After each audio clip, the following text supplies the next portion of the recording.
Good evening student. हम 9th class के next lecture के बारे में डिस्कशन करेंगे फिजिक्स के। सो इससे पहले हमने डिस्कशन किया था और हमने चैप्टर स्टार्ट किया था वर्क पावर एनर्जी, और इस चैप्टर में हम जो चीजें कर चुके हैं उनको एक बार रिकैप करेंगे। सो सबसे पहले हमने इसमें किया फोर्स, और फोर्स को हमने बोला था कि force is an external effort which required to change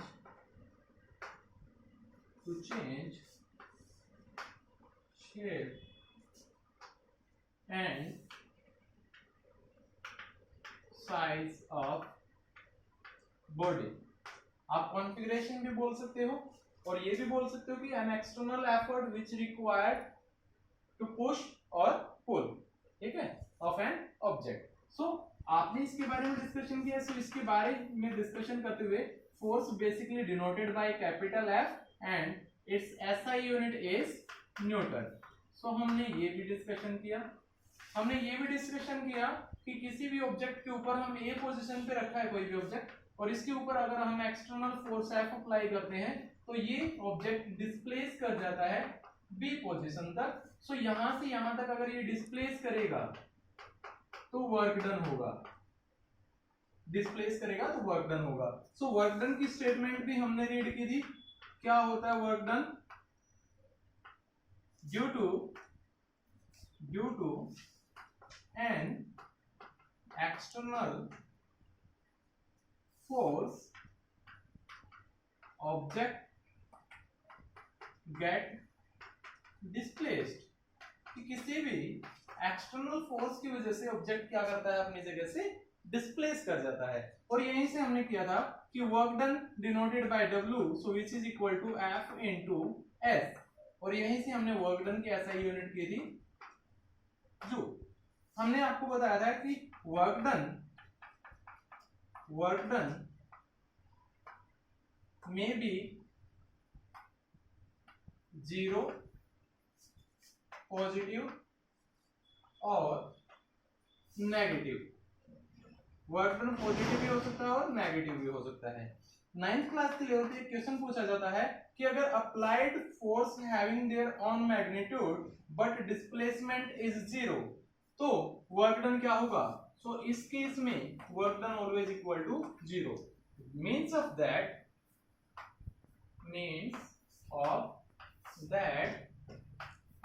इसका मतलब है कि object don't get displaced while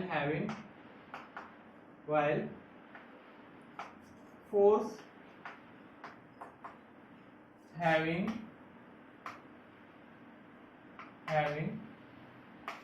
their on magnitude. इसका मतलब है कि चाहे फोर्स का भले ही मैग्नीट्यूड हो, बट अगर डिस्प्लेसमेंट 0 है तो वर्क डन भी क्या हो जाएगा, आपका 0 हो जाएगा।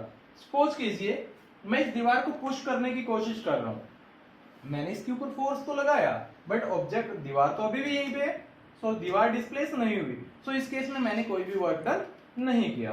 सो इससे आगे हमने डिस्कस किया था कि हम करेंगे एनर्जी। एनर्जी होता क्या है? एनर्जी होता किसी भी चीज की कैपेबिलिटी, योग्यता को सिद्ध करना। Yes I can do it, यानी मैं कर सकता हूं। और ऐसे भी किसी भी कार्य को करना या कर सकना ये क्या कहलाता है, एनर्जी। सो हम इसमें बोलेंगे energy is the capability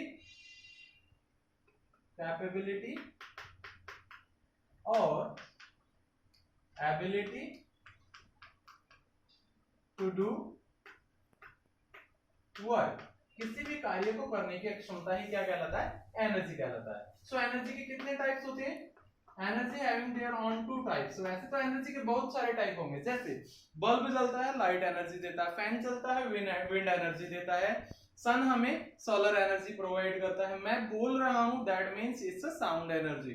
so energy having various of form, but मैं यहाँ पे बात करूंगा सिर्फ काइनेटिक एनर्जी की और पोटेंशियल एनर्जी की। तो यहाँ पे दो तरीके की एनर्जी होती है, काइनेटिक एनर्जी और पोटेंशियल एनर्जी।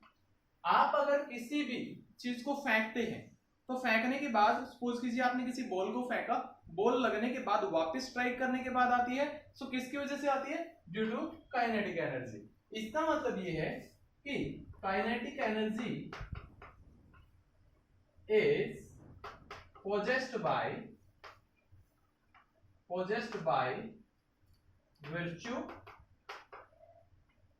of motion। गति की वजह से जो एनर्जी अपने अंदर ली जाती है उसी को क्या बोला जाता है? काइनेटिक एनर्जी कहलाता है। जिस ऑब्जेक्ट की स्पीड जितनी ज्यादा तेज होगी उसकी काइनेटिक एनर्जी भी उतनी ही ज्यादा होगी। सो काइनेटिक एनर्जी का जो फॉर्मूला होता है वो होता है kinetic energy is equal to half of mv square. इसका हम प्रूफ करेंगे। सो सबसे पहले मान के चलिए,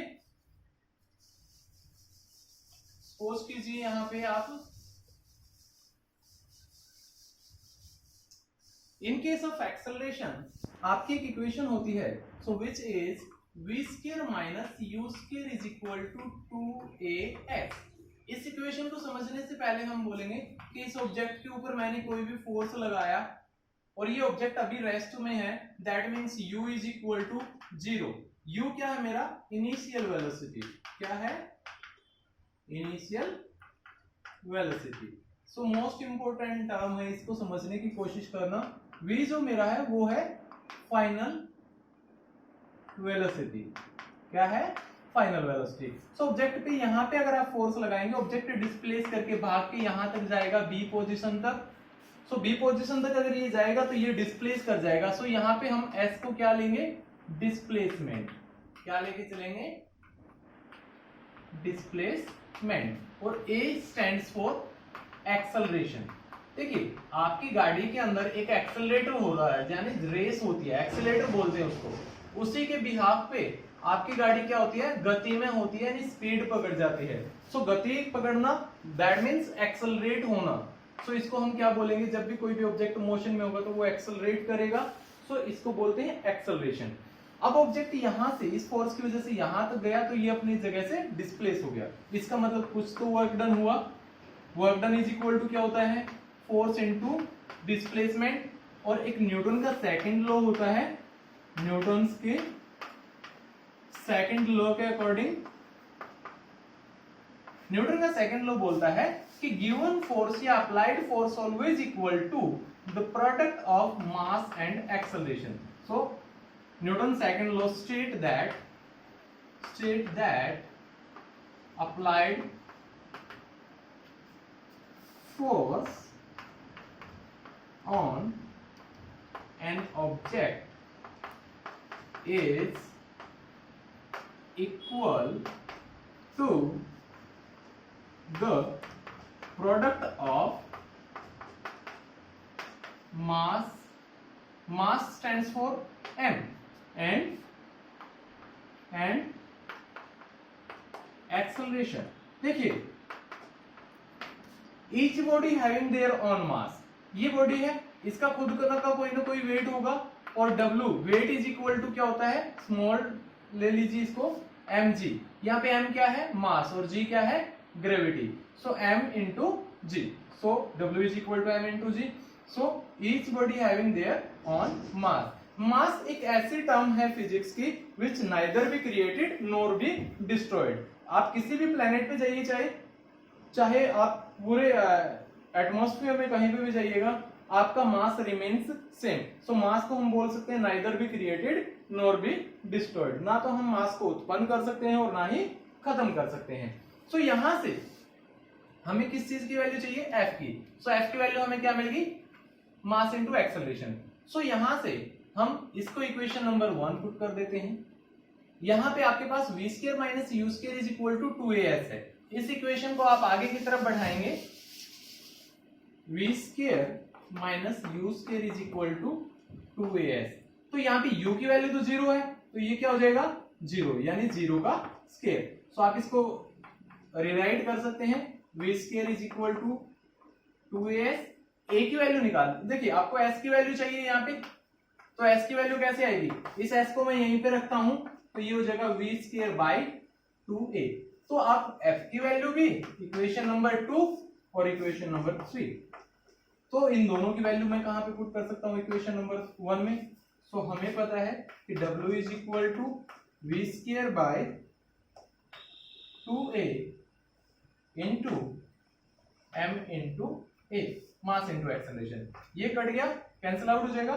सो w इज इक्वल टू 1/2 को बाहर रख लूं मैं, m को आगे ले आता हूं v square. So w is equal to half mv square. मैंने आपको बताया कि काइनेटिक एनर्जी का फॉर्मूला क्या होता है, हाफ mv स्क्वायर, और आपको बताया कि energy stored in the form of work done. तो यहाँ पे आप इसको इक्वेशन को रीराइट कर सकते हैं, kinetic energy is equal to half of mv square. So this is the most important formula of kinetic energy.